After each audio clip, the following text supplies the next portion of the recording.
Welcome to another episode of Redefining Recruitment. Of course, we have our two panelists today, Patrick Cahill, the president of Twice as Nice Recruiting. Patrick, how are you today? Doing great, thanks. And we have Carolee Coleman, our VP of Search at Twice as Nice Recruiting. Carolee, how are you? Just peachy. Just peachy, that's a great way to be. I love that. Well, listen, when you're looking for your next hire, you might come across a candidate or two that seem perfect. But are they too good to be true? We're going to break down what you need to spot in resumes and interviews so that your next hire is good, but not too good to be true. But first, let's get to know each other. We are Twice as Nice Recruiting, and we do one thing: permanent placement. We build every single search from scratch. We have a 9.9% placement fee, and we guarantee your placements for 18 months. We've worked with more than 1,900 clients to fill roles across the board, and today, we're redefining recruitment.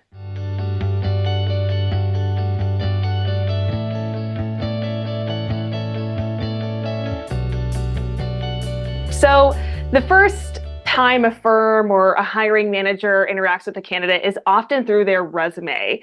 What are some telltale signs that a candidate might be too good to be true based on their resume? I'm very curious. Patrick, you can go first. Sure, absolutely. And I think just a quick kind of overarching note on our perspective. Usually clients are bringing us in to find experienced professionals with very specific backgrounds. And so a lot of what Carolee and I are going to be discussing is the type of research, legwork, kind of due diligence you might do if you're hiring someone with a greater level of experience, with greater levels of expected impact and responsibility.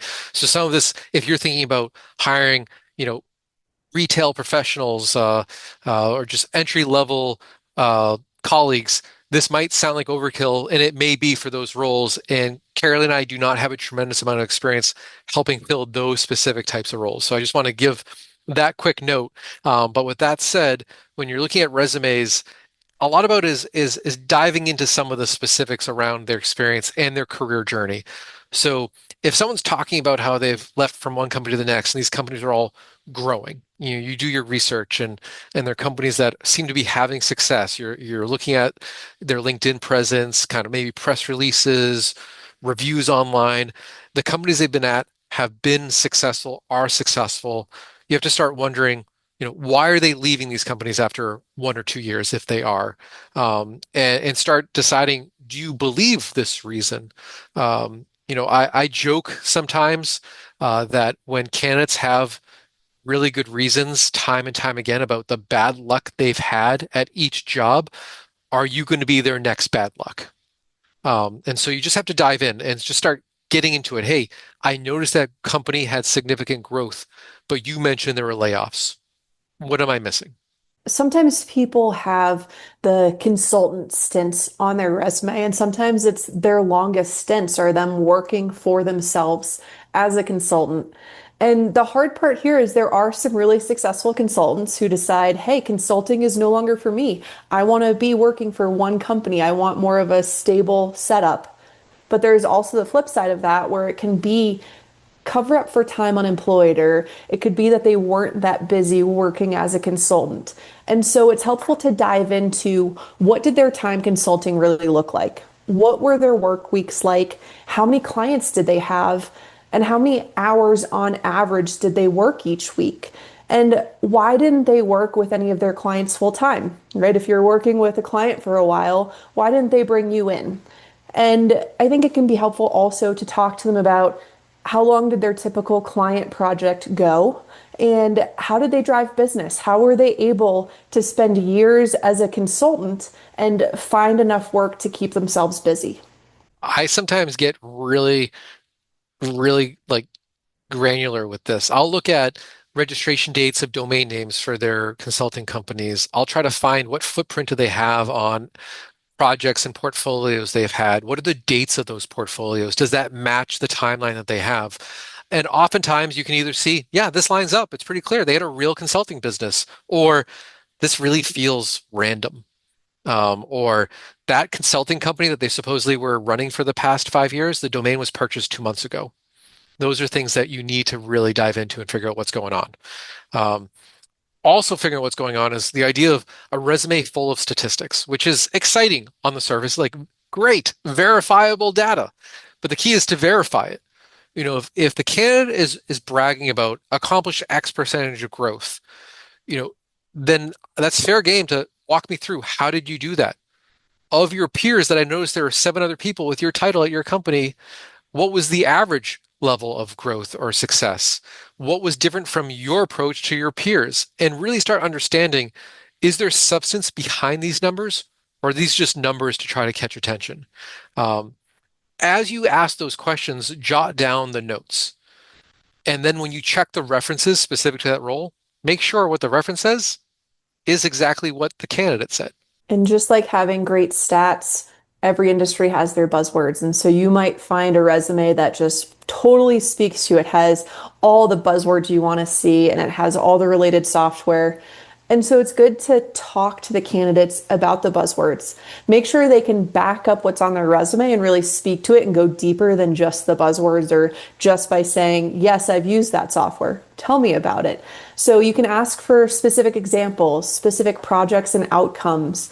And when it comes to the software, you can make sure that they've used it and aren't just aware that it exists. So ask them about the tools that they actually lived in and used daily, and maybe even go a step further and ask them what's something you disliked about a particular software so that they're really talking about it on a deeper level.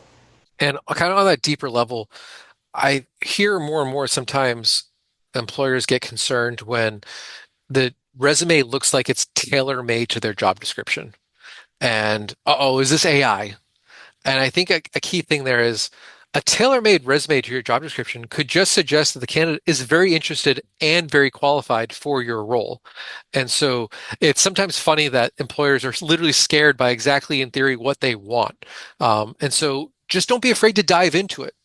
Do your due diligence ahead of the interview, but really go bullet by bullet and ask, hey, we are looking for this. I saw you have that. Talk me through what it was like to do that, or what were your biggest challenges with managing this. And so I'd say get excited about it, but verify it. And I personally think using AI to make sure a resume shines accurately and truthfully is not a bad thing. It just shows a candidate is really interested in your role and has the experience that you're looking for. And say you're looking at that perfect resume, and then you do something that many of us do, which is you check out the candidate on LinkedIn and you see that maybe the dates are completely off, or there's experience that's missing on the LinkedIn that's showing on the resume, or it's just not aligning, right? The two are not a carbon copy of each other. That can be of concern, but I also think it's fair to chat with the candidate because sometimes people don't really see the value in keeping their LinkedIn profile completely updated. Or maybe they just put in, instead of saying 2024, they accidentally typed in 2023, or maybe they were just guesstimating on when the months were. And so I think it's worth a conversation. It doesn't necessarily mean that the candidate is too good to be true. Yeah, I think I'd say there may be what are you hiring this person for may increase or decrease the sensitivity to the accuracy of their LinkedIn profile. I think there's some people whose jobs and their footprint on LinkedIn suggest that LinkedIn is a complete afterthought. They might not even remember they have that LinkedIn profile. And then there are other people that you should expect that they are living in LinkedIn, and you would think that their work journey has been accurately reflected in that, which kind of goes along with title progression, right? Sometimes people are really creative with how they represent the titles they've had in previous jobs. And I think it's justifiable if someone has a really unique to a company title that they go for a more generic, more universally understood equivalent. That is, I think, fine. And it's the same thing we tell our clients that, hey, if you're having trouble filling a role, it might be that you have the title wrong. Go for a different title, even if they're going to be given a job technically with a different title. But if the titles start having wild jumps from one role to the next, like different types of responsibility or different seniority level, that's where it might make sense to do a little bit more poking, both ahead of the interview by taking a look at do other people in those roles at those companies have a similar journey? Or does it look wildly different in terms of experience leading up to that title or length of time from one role to the next? But then during your conversation, ask them about it. Hey, how did that promotion happen? How long were you there before you got that promotion? What were your greatest challenges? How many people you typically get that promotion? Just things like that, again, to try to build kind of that story of is this believable? And are you talking to an excellent candidate that progressed quickly? Or are you talking to someone who just thought putting that title might get some attention, but they don't actually have the experience that the title suggests they would? I think all of that is fantastic. And a lot of what you both are mentioning is to ask them about these things in an interview. Now, interviews can be used to kind of weed out candidates, to verify this information, but I'm sure there are some things within interviews that hiring managers and employers should look out for. What are some red flags in interviews, do you think, that they should look out for? So I think something to be mindful of is that people can know how to really nail an interview, right? Really do it well. They can be just great at the interview process. And there's other people that aren't so strong at interviews. So if you have a candidate who is overly smooth with their interview answers. Maybe they seem completely well practiced, well polished. That's great, but you also want to make sure that there's depth to what they're sharing. So if everything they're sharing with you seems kind of surface level and practiced, it's fair to really push for more details and see if you can go beyond what they perhaps prepared for and just try to get the conversation flowing into stuff that will actually help you figure out, are they a good fit? And I always like to try to figure out when someone's answering, I accomplished this or we accomplished this as you're talking about job experience, and figure out, does the I or we make sense in the context of that accomplishment? And so if it's always, here's what we did, okay, well, what did you do? How are you contributing to that amazing accomplishment? And on the flip side, if they're always saying I, but you know the nature of the industry, the nature of the role, that it's not an individual accomplishment, why are they using I? Are they overstating their capabilities? Are they egotistical? Are they really just that one person army that's amazing? But get to the bottom of it. That's definitely helped me understand when someone has been exaggerating their impact on a project by digging into, why'd you say we there? Why'd you say I there? I think that all makes perfect sense. So, what should employers do after the resume screening, after the interview process to ensure that these candidates are good, but not too good to be true? Trust but verify. And I think the most basic level is the verification process that you can either do on your own through doing research online, um, to hiring a third party who will call to verify titles, employment dates. It's especially for roles where you're expecting significant impact. It's worth the small investment to make sure that someone's resume does stack up to reality. And beyond that, references are really helpful and really important. And you want to be clear with what you're looking for. So if you want two references or three references and you want them to be professional, be sure to share that clearly with the candidate so you get the right types of contacts. And say they're currently employed. They might not be able to get a reference from their current employer. So it's fair to say, hey, could we have a manager at your previous job? Or could we have a manager at one of your two previous jobs? Give them a time limit because you want to make sure it's not someone who maybe managed them 15 years ago and their insight and knowledge into what the candidate's like might be a little bit outdated. And it's helpful to try to find these individuals online. It's fair to look up the references on LinkedIn and see, does the story check out? Are they working for the companies they said they were?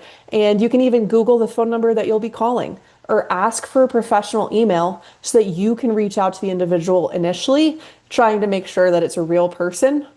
And then when you're having that conversation, ask about the specific stories that you discuss with the candidate during their interviews. If they quoted specific stats on the growth that they drove on a project that they spearheaded, it is fair to chat with the reference to really make sure, just like Patrick said, verify that it really truly happened. And I know it could sound like we're reaching paranoid levels where we're saying ask for the company email, ask for the company phone, check them on LinkedIn. But we have uncovered completely fake references, friends, former colleagues who don't really have the role that they're saying they had, stepping in to be that reference. So it, especially for roles that you expect to have independence or great levels of responsibility impact, the due diligence is worthwhile because if it's real, it's going to be quick to check. And if it's not real, it's going to be really nice that you figured it out before you hired the person. Another way to potentially verify capabilities is by asking them to do a project. It can be touchy. Not everyone's going to be excited about doing the project. It may not always be appropriate, but it can be a quick way to figure out, Can they do what they say they're doing? And it could be as simple as, hey, you said you're an expert in this software. Let's log into it. Show me how you like to use it. Show me what you think are some of the strengths of this technology, and just make sure they look like they're a native user.